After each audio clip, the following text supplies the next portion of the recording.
Good day, sir. I am Karen Perez Liedo from Section Charlie, and now I am going to read the Article 14 to 15 of the revised Penal Code. Article 14, Aggravating Circumstances. The following are aggravating circumstances. 1. That advantage be taken by the offender of his public position. Requisites: 1. The offender is a public officer. 2. The commission of the crime would not have been possible without the powers, resources, and influence of the office he holds. Essential: public officer used the influence, prestige, or ascendancy which his office gives him as the means by which he realizes his purpose. Failure in official is tantamount to abusing of office. Wearing of uniform is immaterial. What matters is the proof that he indeed took advantage of his position. Number 2, that the crime be committed in contempt of or with insult to the public authorities. Requisites: 1. The offender knows that the public authority is present. Number 2, the public authority is engaged in the exercise of his function. 3. The public authority is not the victim of the crime. 4. The public authority presence did not prevent the criminal act. Example: Juan and Pedro are quarreling and the municipal mayor, upon passing by, attempts to stop them. Notwithstanding the intervention and the presence of the mayor, Juan and Pedro continue to quarrel until one succeeds in killing Pedro. Person in authority: public authority who is directly vested with jurisdiction has the power to govern and execute the laws. Example of person in authority: 1. Government, mayor, barangay captain, councilor, government agents, and chief of police. Rule not applicable when committed in the presence of a mere agent. Agent: subordinate public officer charged with the maintenance of public order and protection and security of life and property. Example: Barrio Vice Lieutenant, Barrio Councilman. Number 3, that the act be committed: 1. With insult or in disregard of the respect due to the offended party on account of his rank, age, sex, or that it be committed in the dwelling of the offended party if the latter has not given provocation. Circumstances: rank, age, sex may be taken into account only in crimes against person or honor. It cannot be invoked in crimes against property. Rank refers to a high social position or standing by which to determine one's pay and emoluments in any scale of comparison with a position. Age: the circumstance of lack of respect due to the age applies in case where the victim is of tender age as well as of old age. Sex refers to the female sex, not to the male sex. Not applicable when: number 1, the offender act with passion and obfuscation. 2. There exists a relation between the offender and the victim, but in cases of divorce decrees where there is a direct bearing on their child, it is applicable. 3. The condition of a being woman is indispensable in the commission of the crime. Example: parricide, rape, abduction. Requisite of disregard to rank, age, or sex: 1. Crime must against the victim's person or his honor. 2. There is deliberate intent to offend or insult the respect due to the victim rank, age, or sex. Disregard to rank, age, or sex is absorbed by treachery or abuse of strength. Dwelling must be a building or structure exclusively used for rest and comfort. Combination house and store not included. 1. May be temporary, as in the case of guests in a house or bed spacer. 2. Basis for this is the sanctity of privacy the law accords to human abode. Dwelling includes dependency, the foot of the staircase, and the enclosure under the house. Elements of the aggravating circumstance of dwelling: 1. Crime occurred in dwelling of the victim. 2. No provocation on the part of the victim. Requisites for provocation: all must concur. 1. Given by the owner of the dwelling. 2. Sufficient. 3. Immediate to the commission of the crime. When dwelling may and may not be considered. When it may be considered. Although the offender fired the shot from outside the house, as long as his victim was inside. Even if the killing took place outside the dwelling, so long as the commission began inside the dwelling. When adultery is committed in the dwelling of the husband, even it is also the dwelling of the wife, it is still aggravating because she and her paramour committed a grave offense to the head of the house. In robbery with violence against persons, robbery with homicide, abduction, or illegal detention, if the offended party has given provocation. When it may be considered the victim is outside his or her dwelling, if offended party are not occupants of the same dwelling. Number 4, that the act be committed with 1. Abuse of confidence, or 2. Abuse ungratefulness. Requisites of abuse of confidence. A. Offended party has trusted the offender. B. Offender abused such trust. C. Abuse of confidence facilitated the commission of the crime. Requisite of obvious ungratefulness. A. Ungratefulness must be obvious, that is, there must be something which the offender should owe the victim a debt of gratitude for. Note, robbery or theft committed by a visitor in the house of the offended party is aggravated by obvious ungratefulness. Example, a jealous lover, already determined to kill his sweetheart, invited her for a ride, and during that ride, he stabbed her. Abuse of confidence is inherent in A. Number 1, malversation, qualified theft, estafa by conversion, misappropriation, and number 5, qualified seduction. Number 5, that the crime be committed in the palace of the chief executive or in his presence, or when public authorities are engaged in the discharge of their duties, or in a place dedicated to religious worship.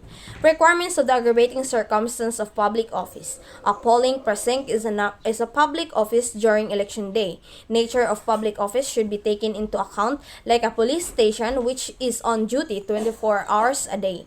Place of the commission of the felony, it is Malacanang Palace or a church, is aggravating, regardless of whether state or official functions are being held. As regard other places where public authorities are engaged in the discharge of their duties, there must be some performance of public function.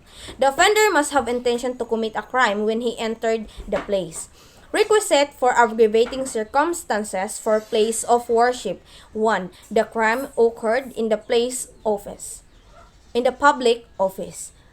Public authorities are actually performing their public duties. The crime occurred in a place dedicated to the worship of God regardless of religion.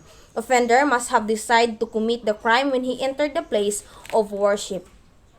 When paragraph 2 and 5 of Article 14 are applicable, committed in the presence of the chief executive in the presidential palace or a place of worship. Public authorities are performing of their duties when the crime is committed. When crime is committed in the public office, the officer must be performing his duties except in the presidential palace. Public authority may be the offended party. 6A. That the crime be committed 1. In the night time, or 2. In an uninhabited place, 3. By a band, whenever such circumstances may facilitated the commission of the offense. Nighttime, an inhabited place, or by a band aggravating them when impunity means to prevent the accused being recognized or to secure himself against detection or punishment. Nighttime begins at the end of the dusk and ending at dawn, from sunset to sunrise. An inhabited place, one where are no houses at all. A place at a considerable distance from town, where the houses are scattered at a great distance from each other. 1. It facilitated the commission of the crime. 2. Especially sought for by the offender to ensure the commission of the crime or for the purpose of impunity. 3. The offender took the advantage thereof for the purpose of impunity. 4. The commission of the crime must have begun and accomplished at night time. 1. Commission of the crime must begin and accomplish at the night time. When the place of the crime is illuminated by light, night time is aggravating. And lastly, absorbed by treachery. Requisites. 1. The place facilitated the commission or omission of the crime. 2. Deliberately sought and not incidental to the commission or omission of the crime. 3. Taken advantage for the purpose of impunity.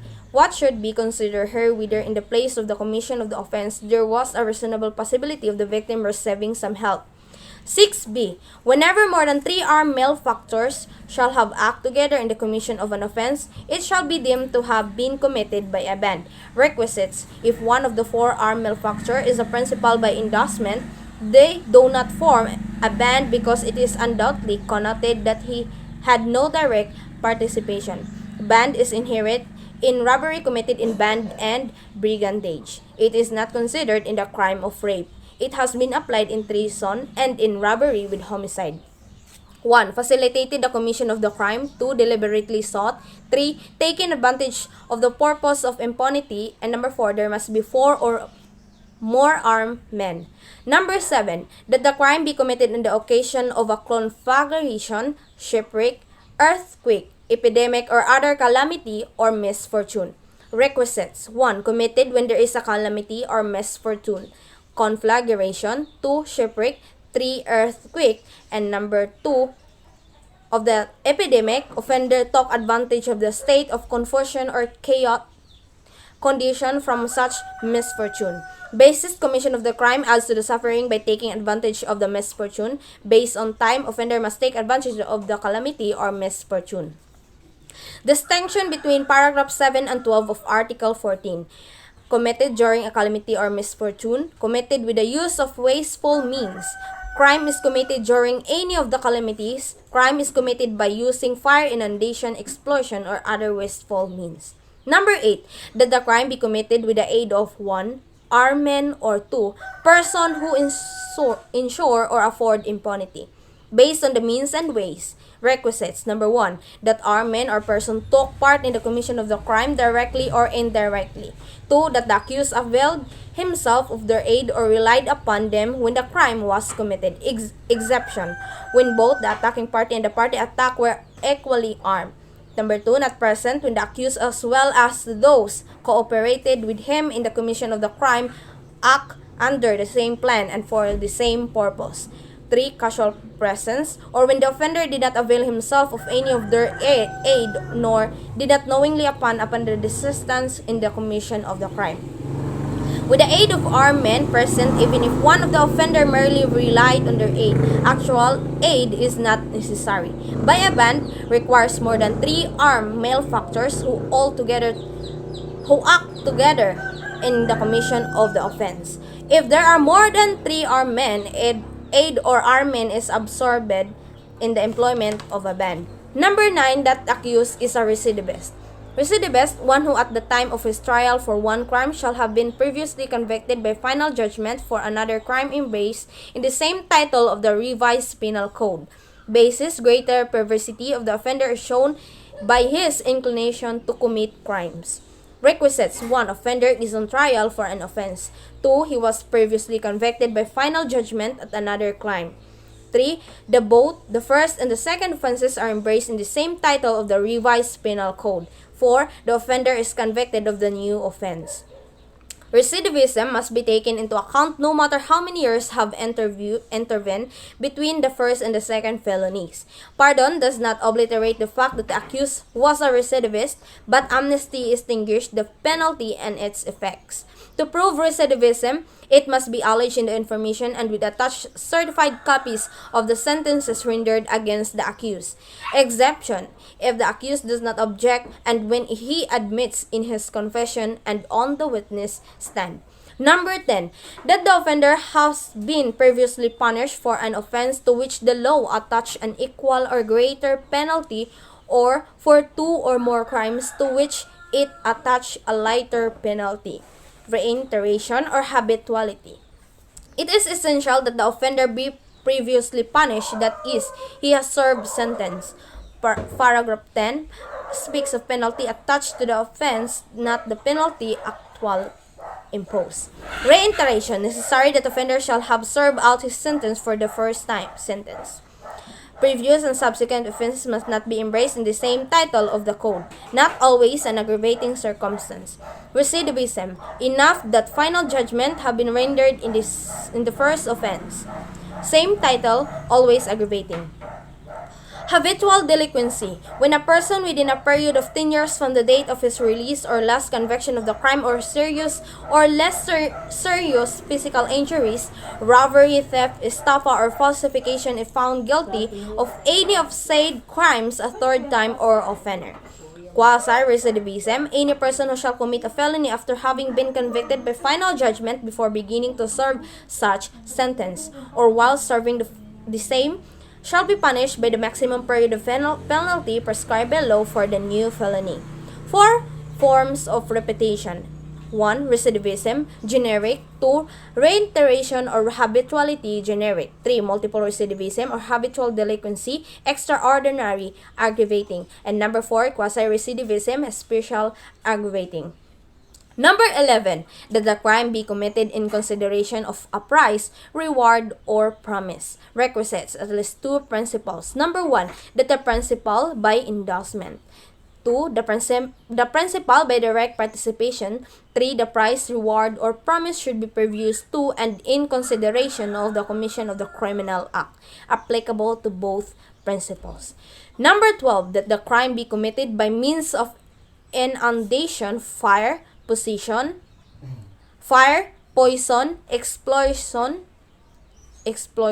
stranding a vessel, or intentional damage thereto, or derailment of a locomotive, or by use of any other artifice involving great waste or ruin. Requisite, the wasteful means were used by the offender to accomplish a criminal purpose.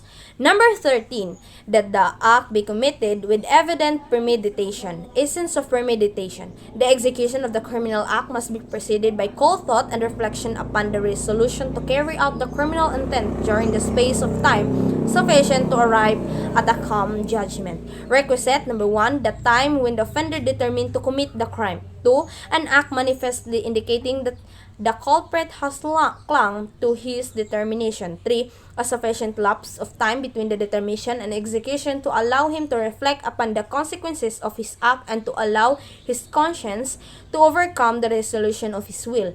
Conspiracy generally presupposes premeditation.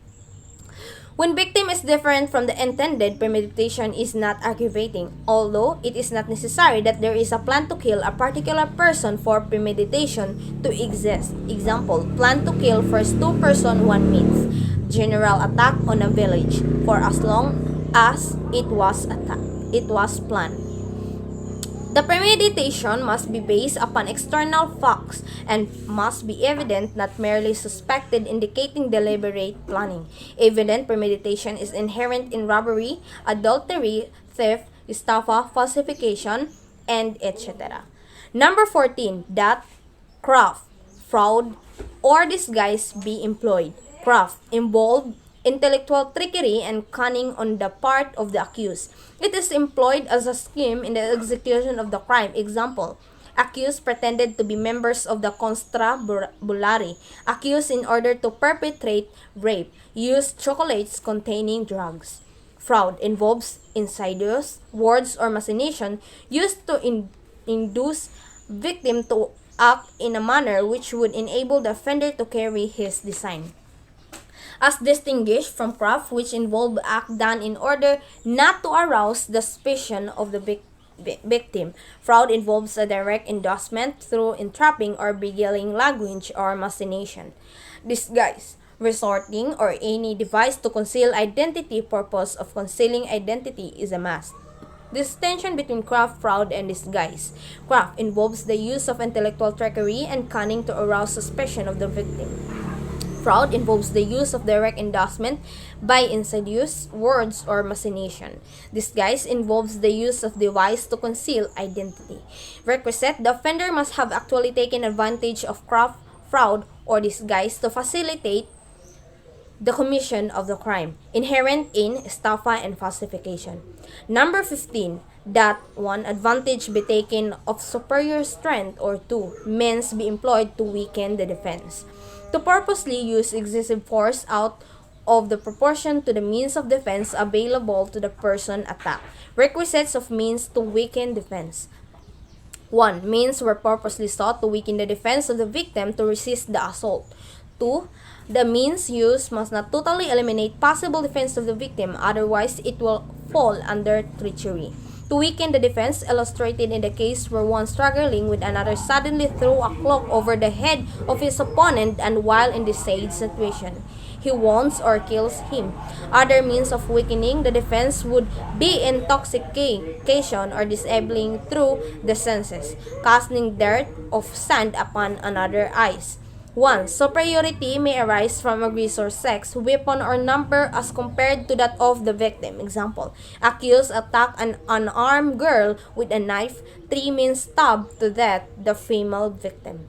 Number 2, no advantage of superior strength when one who attacks is overcome with passion and obfuscation, or when quarrel arose unexpectedly and the fatal blow was struck while victim and accused were struggling.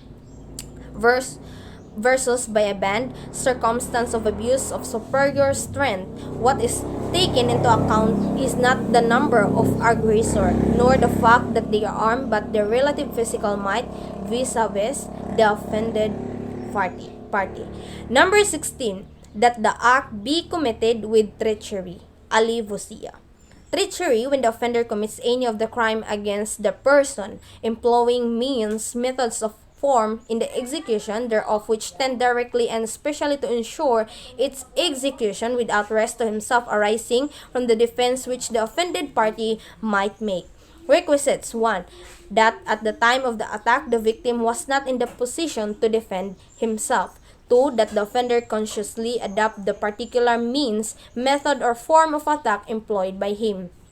Treachery can't be considered when there is no evidence that the accused prior to the moment of the killing resolved to commit to crime, or there is no proof that the death of the victim was the result of meditation, calculation, or reflection. Example, victim asleep, half awake or just awakened, victim grappling or being held stuck from behind.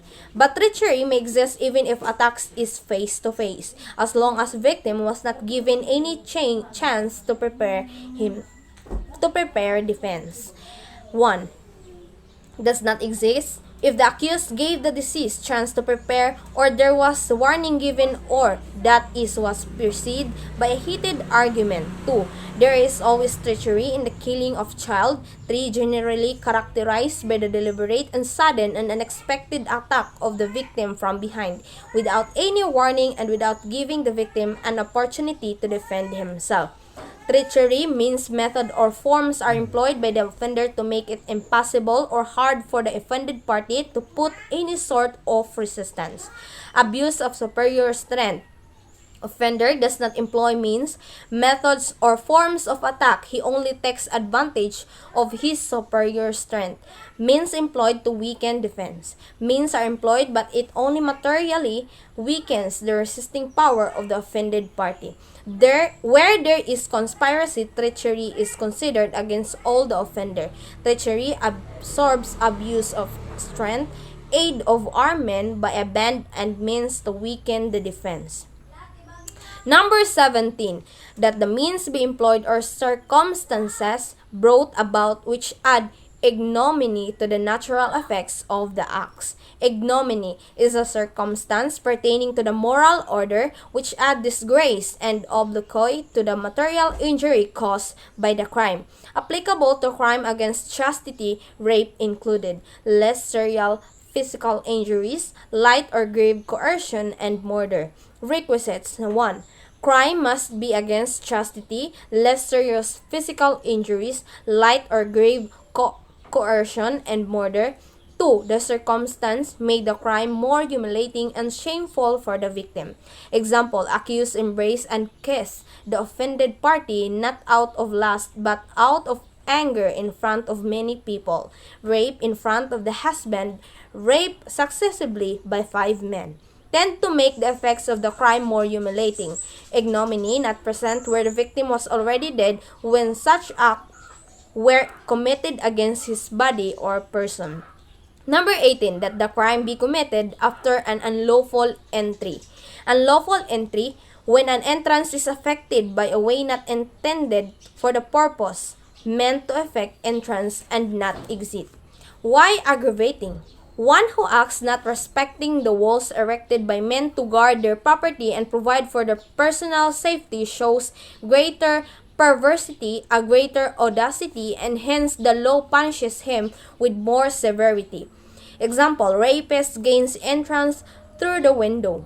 Inherent in trespass to dwelling, robbery with force upon things, and robbery with violence or intimidation against person. Number 19. That as a means to the commission of the crime, a wall, roof, door, or window be broken. Requisites. A wall, roof, window, or door was broken. 2. They were broken to effect entrance. Applicable only if such act were done by the offender to effect entrance. Breaking is lawful in the following instances.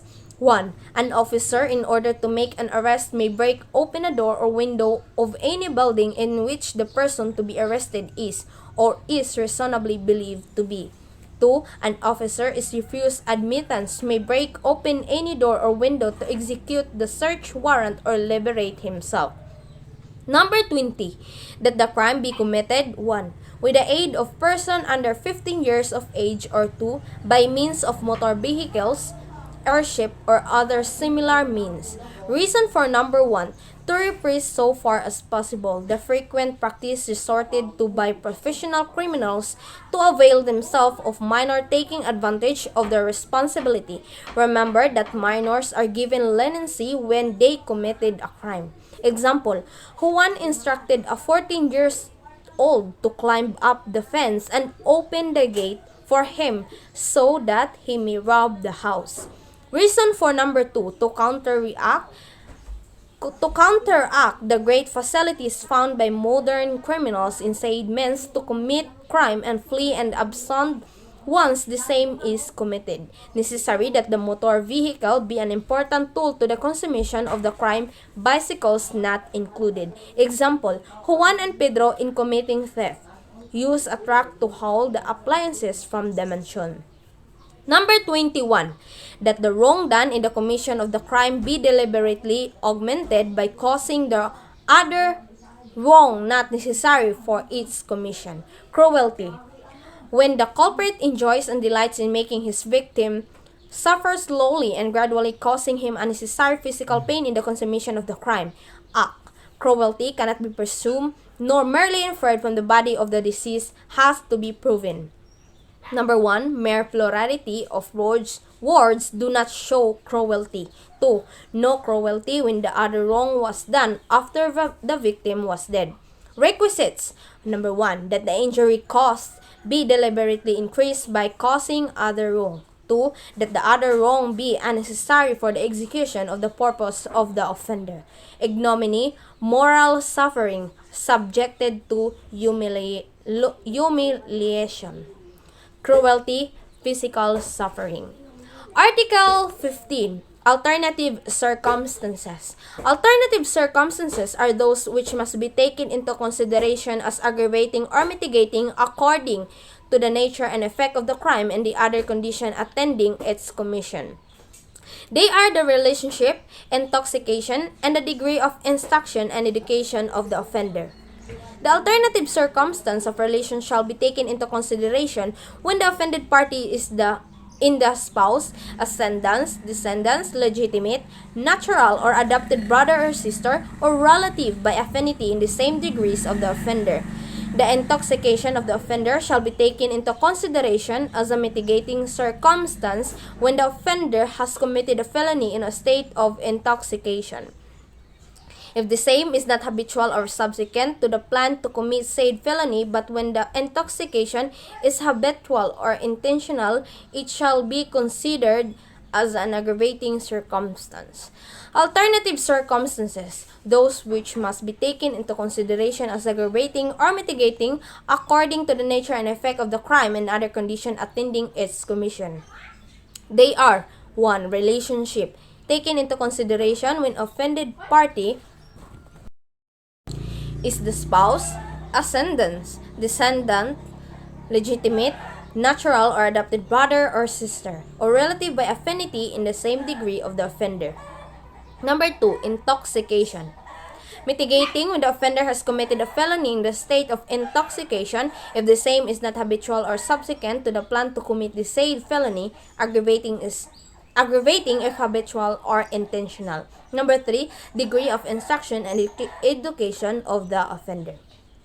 Relationship, mitigating circumstance in crimes against property, robbery, usurpation, fraudulent, insolvency, arson. Exception, Article 332 of CC, no criminal liability, civil liability, only for the crimes of theft, swindling, or malicious mischief committed or caused mutually by spouse. Ascendants, descendants or relative by affinity, also brother, sister, brother-in-law, or sister-in-law if living together. It becomes an exacting circumstance. Aggravating circumstance in crimes against person in cases where the offender or when the offender and the offended party are relatives of the same level, as killing a brother, adopted brother, or half-brother. Always aggravating in crimes against chastity.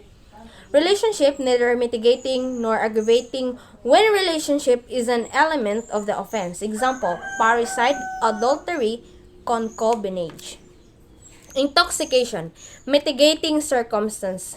A, if intoxication is not habitual. B, if intoxication is not subsequent to the plan to commit a felony. Aggravating circumstance. A, if intoxication is habitual, such habit must be actual and confirmed.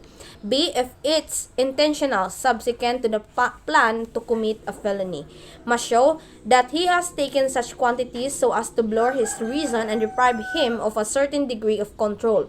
A habitual drunkard is given to inebriety or the excessive use of intoxicating drinks.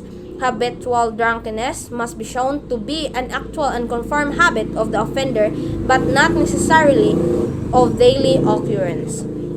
Degree of instruction and education. Mitigating circumstance. Low degree of instruction, education, or the lack of it, because he does not fully realize the consequence of his criminal act. Not just mere illiteracy but lack of intelligence. Aggravating circumstance. High degree of instruction and education. Offender avails himself of his learning in committing the offense.